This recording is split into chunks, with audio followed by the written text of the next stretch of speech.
KJ방송 시청자 여러분 안녕하십니까. 오늘은 역사문화 이야기를 좀 해보도록 하겠습니다. 중국이 왜 중국이고 중국의 주체민족이 한족이 왜 한족인지 그 유래에 대해서 설명해 드리도록 하겠습니다. 먼저 중국이란 국호 유래에 대해서 말씀드리겠습니다. 그 중국에는 그 선진시대라는 말이 있습니다. 진나라 이전을 이제 선진시대라고 그러는데, 이 선진시대라는 것은 이제 그 하나라, 상나라, 주나라, 이 하상주 이 세계 역사 왕조를 말합니다. 그때는 이제 그 연방 제도로서 좀 느슨했습니다. 그렇게 뭐 이렇게 짜여진 어떤 왕조 아니었죠. 그래서 이제 그 짜여진 왕조는 이제 제국이라고 그러는데, 통일제국이라고 그러죠. 통일제국. 통일제국에는 이제 진시황이 진나라부터 시작되죠.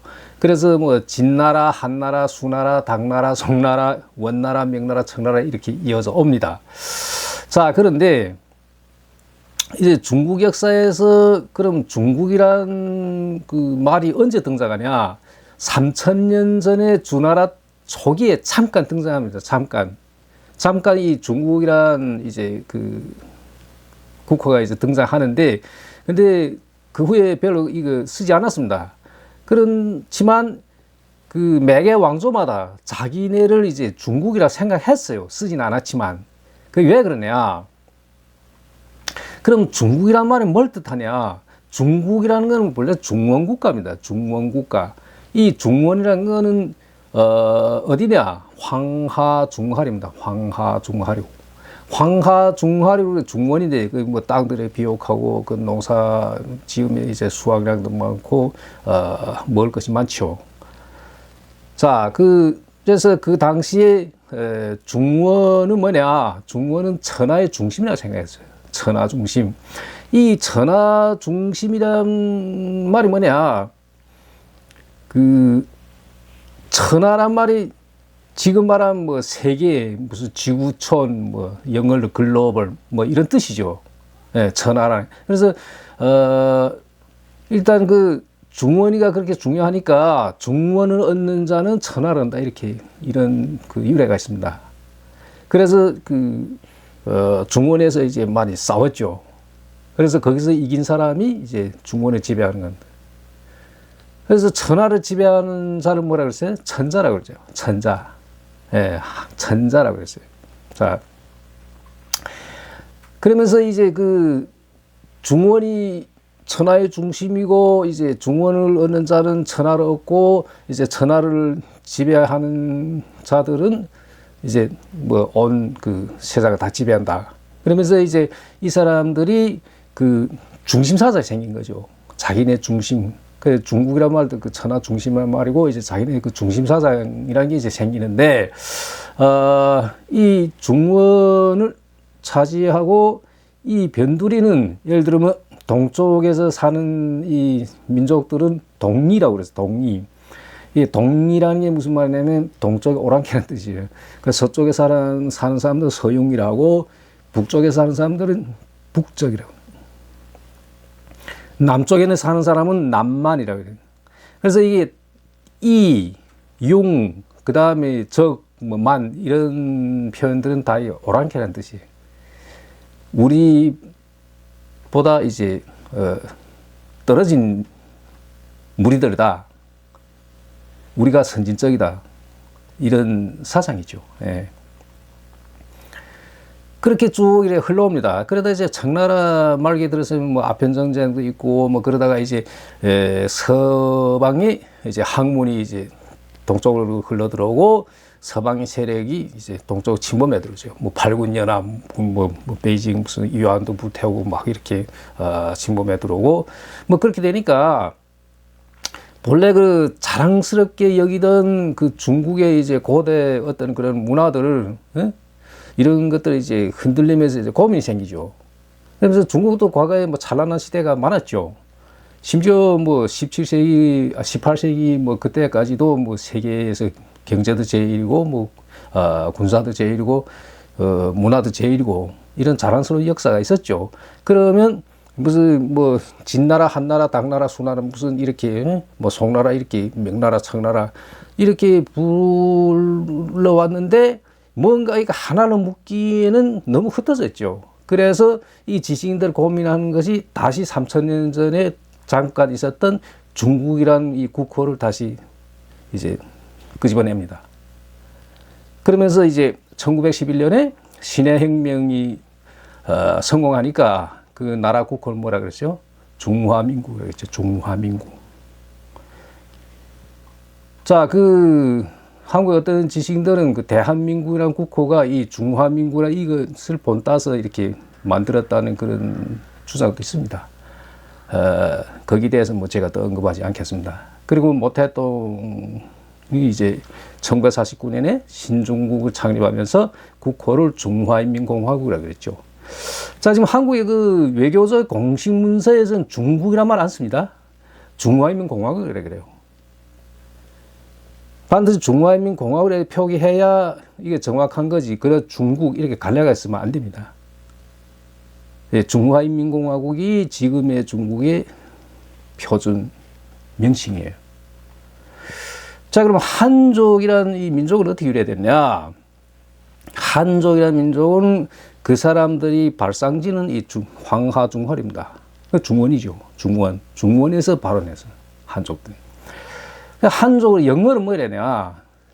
차이나라고 그러죠. 차이나. 중국을 영어로 차이나라고 그러죠. 그 다음 중국 사람은 뭐라 해야 차이니즈라고 그러죠. 그럼 이 차이나라는 게 어디서 유래가 됐냐? 진시황이 진에서 유래됐다. 진나라 진에서. 그럼 중국 사람들, 이 뭐 차이나 이런 식으로 하면 중국 사람들은 뭐 진족이라고 그래요. 진족이라고 안 부르죠. 그 다음에 뭐 당나라가 뭐 문화가 찬란하고 뭐 그렇다 했죠. 그래 뭐 당족이라도 안 하고. 그 다음에 명나라 한족이 그 지배한 나라로서 뭐 괜찮은 나라였죠. 그때 뭐 괜찮았지만 뭐 그 명족이라 안 그러죠. 그래서 지금 한족이라 한족. 이 한족이라고 부르게 된 이유는 뭐 여러 가지가 있는데, 자, 진나라가 진시황이 세워서 그렇게 위대한 제국이었지만 불과 16년 가서 이제 2세 가서 망해버립니다. 그리고 진시황이 강압적인 어떤 폭정을 함으로써 그 여러 나라들이, 그러니까 뭐 조나라 사람들은 자기네 여설이 조나라 사람들이라고 생각하고, 조나라 무슨 노나라 이 사람들은 새로운 이 진나라에 귀속돼서 뭐 우리가 뭐 좌우감 느낀 그게 아니고 그냥 자기네는 노나라 사람이 이런 생각까지 했어요. 그러니까 귀속감이 결렬했죠. 그래서 이 진족이라고 안 부른다. 그럼 한나라 그 초기에는, 유방이 세운 한나라 초기에는 뭐 수양생식이라는 이 정책을 실시했는데, 이 무슨 얘기냐면 백성 다그치지 말라. 백성들 편안하게 굴어라. 그래야 천하가 태평해진다. 이런 정책이에요. 그래서 문제와 경제가 다스릴 때 뭐 곳간에 무슨 곡식도 넘쳐나고 무슨 사회 뭐 태평해지고 뭐 이런 전설 있죠. 그것은 문경지치라고 그러는데, 이 두 황제가 뭐 지배하던 시절. 그러면서 이제 문화 통일도 잘 되고, 특히 그 한무제 뭐 다 아시죠? 한무제 하도 그 위대한 인물이니까 이 한무제가 이제 등장하면서 유교로서 사람들 사상을 통일합니다. 사상 통일하고, 그 다음에 한무제 때 강력도 가장 넓었어요. 동쪽으로 뭐 조선에다 한사군 세우고, 또 북쪽에는 그 몽골의 그 보토라는 그 곳이 있죠. 그까지 들어가고, 남쪽에는 이제 안남이라고 그랬는데 지금의 베트남 말하는 거예요. 그렇게 강토가 뭐 엄청 넓어졌고, 그 다음에 이제 그 항상 그 뭐냐면 흉노가 골칫거리였어요. 그래서 진시황도 그 만리장성 쌓은 게 흉노들 때문에 쌓았던 거죠. 근데 이제 한무제 때 이 흉노도 진압합니다. 그리고 또 그 위대한 업적이 뭐냐? 비단이 길을 개척하죠. 그 실크로드라고 그랬는데, 이제 그 이걸 통해서 비단만 이제 무역한 것이 아니라 중국의 도자기를, 심지어 유럽까지 이렇게 무역하는 그런 길을 개척했던 거죠. 그래서 이 한나라라는 이 제국은 가운데 이제 왕망이라는 사람이 정권 탈취해가지고 25년 잠깐 이렇게 하다가 그 망하고 다시 이제 한나라 회복됩니다. 그래서 그 서한, 동한 이렇게 나누는데, 그 서한, 동한 합치면 400여 년 지속됐죠. 자, 그 중국의 그 왕조 역사를 보면 진나라는 뭐 16년 같고 수나라 37년, 당나라 289년, 송나라 319년. 송나라가 뭐 319년 좀 길게는 갔지만 그때는 뭐 금나라한테 침략당해서 남쪽으로 뭐 쫓겨다니고 좀 불명예스러운 그런 역사가 있었죠. 그다음 명나라는 276년 갔고 시간적으로도 한나라가 가장 오래 지배했어요. 그리고 뭐 정치, 군사, 경제, 문화, 사상 여러 면에서 가장 자랑스러웠던 왕조다, 한나라가. 그래서 그 중국 사람들은 이제 그 자기네 그 주체 민족을 이제 한족이라고 부르기 시작했죠. 한족. 그 다음에 자기네 쓰는 말을 한어. 중국어란 말은 외국에서 하는 말이지 중국 내에서는 중국어란 말이 없습니다. 이 한국 사람들이라면 아 중국에서도 뭐 중국말을 이렇게 뭐 사용하는가 하는데 그런 말이 없습니다. 예를 들면 우리가 어릴 때 사회 나와서도 한족이 있는데 우리끼리 뭐 조선말 하면 한족도 우리 보고 뭐라 그래요? 니네 중국어로 말해라 이렇게 말 안 합니다. 니네 한어로 말해라 이렇게 말합니다. 그래서 여기서 한 가지 한국 분들 알아야 될 게 중국에 가면 중국어란 말이 없다. 한어다. 즉 중국 사람들이 그 주체 민족이 쓰는 언어는 중국어가 아니라 한어다. 예, 이렇게 알 필요가 있고 그 다음에 뭐 의학을 뭐 한의학이라고 하고 그 다음에 그 사람들의 복장을 한복이라고 해요. 한복. 그 다음에 그 사람 군대는 한군이라고 그러고 특히 재미나는 건 뭐냐 그 사내 대장부란 말이 있는데 중국 사람들이 그 남자 대한이라고 그러죠. 난스 따한. 이다 한 씁니다. 자, 여기서 알아야 될 게 뭐냐. 민족이라는 개념은 혈통이 아닙니다. 혈통으로서 이래 뭉쳐진 게 민족이 아닙니다. 혈통 개념이 아니고, 형자가 잘못됐는데, 혈통이 아니고, 문화의 융합체입니다. 문화로서 묶어진 것이 민족이다. 그렇습니다. 뭐 중국의 주체 민족 한족이 뭐 14억이 되는데 93% 차지하니까 그럼 그 사람들이 다 한 혈통이다? 그건 말이 안 되죠. 문화로 묶어진 융합체가 민족이다. 이렇게 알 필요가 있고 그 다음에 그 중화민족이란 말이 있습니다. 중화민족. 중화민족이 있고 한족이란 말인데 그럼 이 두 가지가 어떻게 다르냐? 한족이라는 것은 중국의 주체민족을 뜻하죠. 56개 민족 가운데서 주체민족이 한족이다. 이것이 한족이라는 개념이고 그 다음에 그 중화민족이라는 것은 소수민족 55개와 주체민족 한족을 합쳐서 56개 민족의 집합체가 중화민족입니다.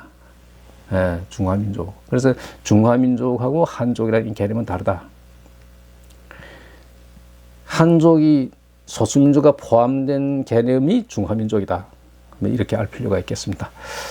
다음 시간에는 그 도시란 말이 있고 성시란 말이 중국에는 정스라고 그러죠. 중국 사람들은 뭐 이렇게 두스란 말을 잘 안 쓰죠. 정스라고 그러죠. 근데 한국 사람들은 도시라고 그래요. 그래서 한국 사람은 도시라고 그래요. 중국 사람들은 성시, 정스라고 그러는데 그럼 도시와 성시가 어떻게 다른지 거기에 대해서 설명하도록 하겠습니다. 많은 시청 바라겠습니다. 감사합니다.